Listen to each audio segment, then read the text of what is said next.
When you break this down, I mean, there are going to be moments that you feel very tempted. There's going to be moments where it's very difficult, where hunger is low. Hunger is high. When hunger is low, adherence should be higher. When hunger is high, when sleep is low, maybe you're under a lot of stress. Maybe you have people around you that are encouraging you, that are like, hey, you've no reason. You look great. You've lost so much weight already. Why not just give in? And you have all of the external like pushes and I guess really incentives to be non-adherent.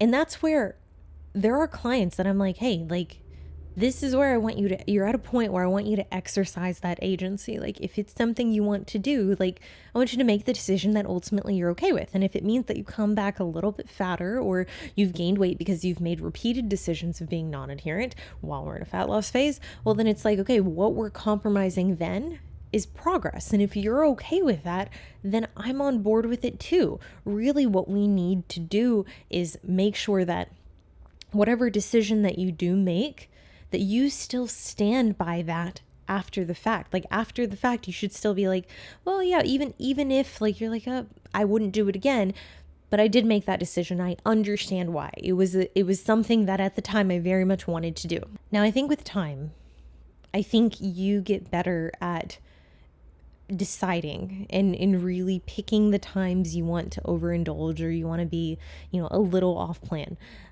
I think with the experience of reflecting on those bouts of non-adherence, I think that ultimately is what's going to allow you to determine, like, hey, in the future, when I'm faced with the same option, whether it be like desserts or like you're going out to eat and they bring like bread or like chips out and it's like, okay, well, like this isn't something I actively ordered, but now I have the opportunity to eat it. It's like, well, you shouldn't have to go through that indefinitely, like the entire time that I don't know, the entirety of your life in which you're trying to modify your body composition, which hopefully you're not doing the entirety of your life.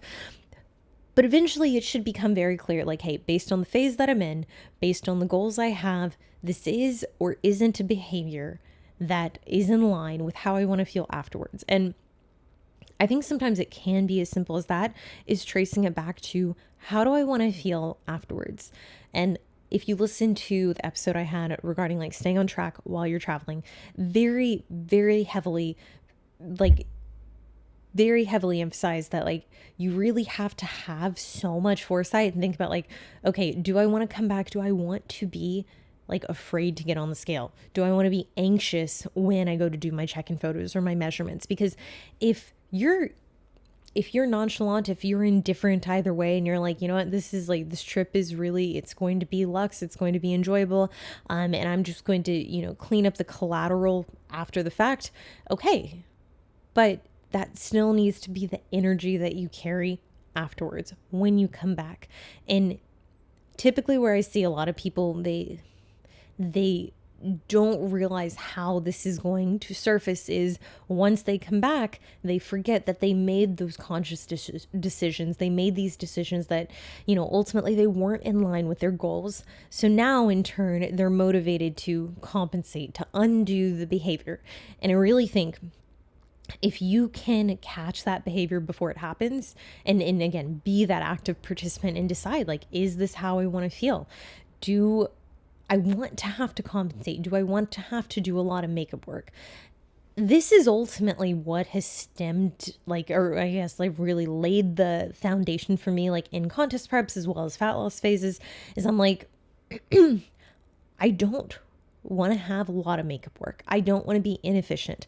I don't want to take 2 steps forward, take 1 step back every 5th step.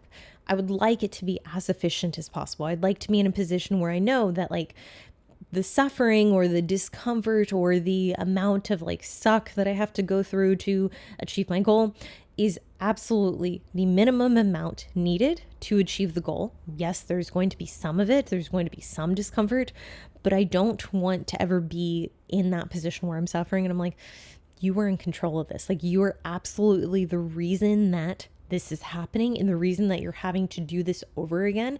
It's because you made a decision that was absolutely avoidable.